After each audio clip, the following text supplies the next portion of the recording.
Hello everyone, आजचा जो तुमचा पेपर झालेला आहे इतिहास आणि राज्यशास्त्राचा, तर तो पेपर जर तुम्ही पाहिला असेल तर जो आपण 3-4 दिवस झाला आपण अभ्यास करत होतो, जे लाईव्ह सेशन आपले चालू होते आणि जो सकाळचा सेशन होता अंतिम प्रहार, त्यामधले जे जे क्वेश्चन्स आपण केलेले आहेत जसेच्या तसे प्रश्न तुमच्या या पेपरमध्ये आलेले होते पहा। म्हणजे जर काउंट केलं तर कमीत कमी 30 ते 32 मार्काचे प्रश्न तुमच्या पेपरमध्ये होते। 40 पैकी 32 मार्कापर्यंतचे प्रश्न हे तुमच्या पेपरमध्ये जसंच्या तसं आलं होतं। आणि मी फक्त असंच म्हणत नाही तर तुम्हाला ते मी प्रूफ दाखवते की ते पेपर कसं म्हणजे सेम टू सेम आलं होतं। तर थोडंसं पाहून घेऊयात आपण की काय काय आणि कोणते कोणते प्रश्न जसेच्या तसे उतरले होते पेपरमध्ये। तर पहा, जो पहिला प्रश्न होता दिलेल्या पर्यायापैकी योग्य पर्याय निवडून विधान पूर्ण करा। पहा, ते पण आपण एक इतिहासचं सेशन आपण घेतला होता, त्यामध्ये हा प्रश्न आला होता। ओके, हा प्रश्न।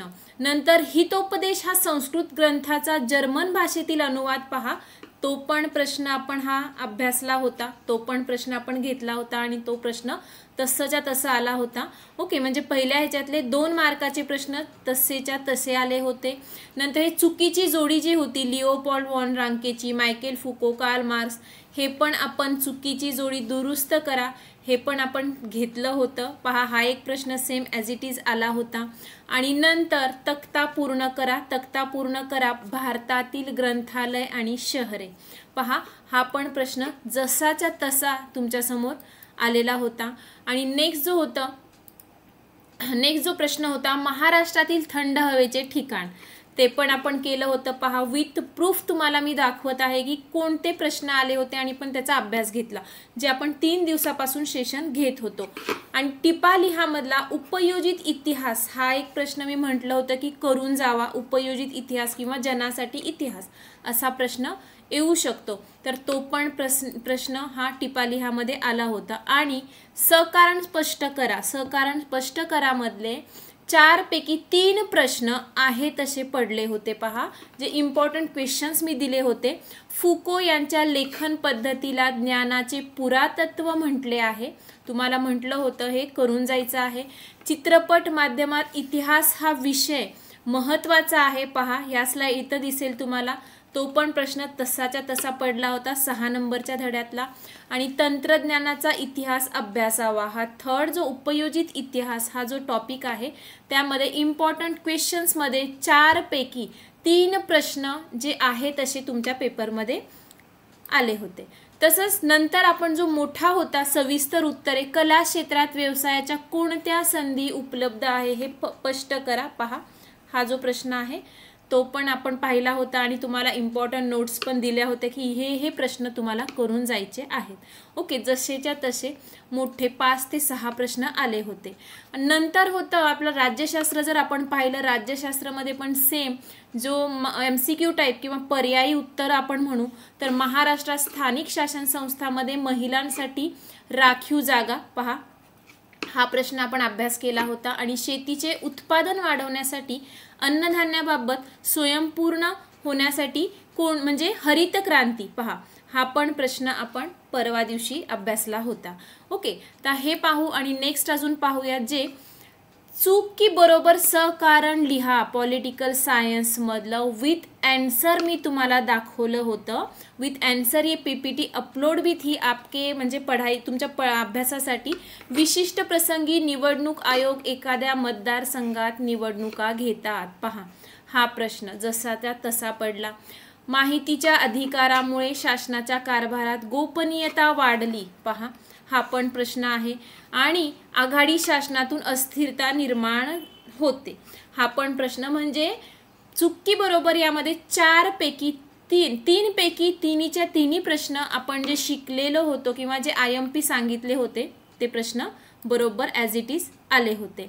नंतर आहे तक्ता पूर्ण करा, जो मॉर्निंगमध्ये घेतलं होतं मी आणि म्हटलं होतं की निवडणूक प्रक्रियेचा ओघ तक्ता गेल्या वर्षी आला होता, आता तुम्ही तक्ता पूर्ण करा सूचनेनुसार हे करून जावा।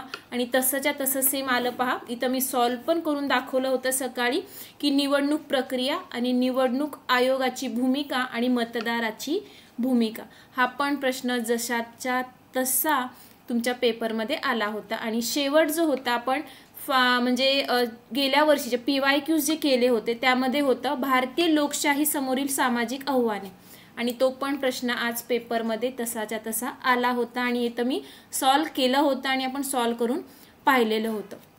तर अशा टाईपचे सगळे जे क्वेश्चन आहेत, आणि हे जे मोठं क्वेश्चन राज्यशास्त्रामधला जे मोठा प्रश्न होता सविस्तर, भारतात लोकशाहीच्या यशासाठी कोणत्या बाबी आवश्यक आहे, पहा ते पण मी सांगितलं होतं पॉलिटिकल सायन्समध्ये.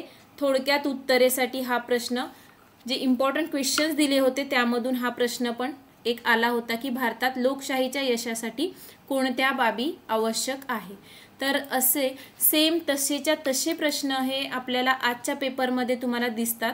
आता स्त्रीवादी इतिहास लेखन एक आलं होतं, ते पण आपण इतिहासाच्या ह्याच्यामध्ये टिपा लिहामध्ये थोडंसं डिस्कस केलं होतं की स्त्रीवादी इतिहास लेखन किंवा भारतीय इतिहास लेखन असे काही प्रश्न आले तर तुम्हाला करून जायचे आहेत. तर पहा, असा जो आपण 3-4 दिवस झाला फक्त अभ्यास करत आहोत आणि 3-4 दिवसात जो अभ्यास केला आहे त्यामधून 32 म्हणजे 32 मार्काचा पेपर तुम्हाला जसा तसा येत आहे. तर आजपासून आपला सेम भूगोलाचा अभ्यास चालू होणार आहे, जो तुमचा परवा दिवशी 17 तारखेला शेवटचा भूगोलचा पेपर आहे.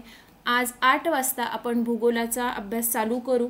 आज एक, नंतर उद्या 2 आणि परवा दिवशी 1 असे 4 सेशनमध्ये आपण असाच भूगोल सेम कव्हर करू आणि जास्तीत जास्त प्रयत्न करू की कोणते प्रश्न येतील आणि तुम्हाला आता लास्ट मोमेंटमध्ये काय काय करायचं आहे. ओके, तर हे जे हा जो व्हिडिओ आहे तुमच्या मित्रांपर्यंत तुम्ही पाठवू शकता की बाबा पहा की जसं आम्ही म्हणजे शिकवलं आहे तसंच्या तसं हा पेपर हा आला होता. ओके, आणि जे आता 9वीतून 10वीमध्ये मुलं जाणार आहेत त्यांनी खरंच हा व्हिडिओ पहा किंवा खरंच अजून काही आमचे व्हिडिओज पहा, तुम्हाला समजेल की कशा टाईपचं शिकवलं जातं आणि कसे लाईव्ह क्लासेस घेतात आणि पेपरच्या वेळेस आपण कसा अभ्यास करून घेतो.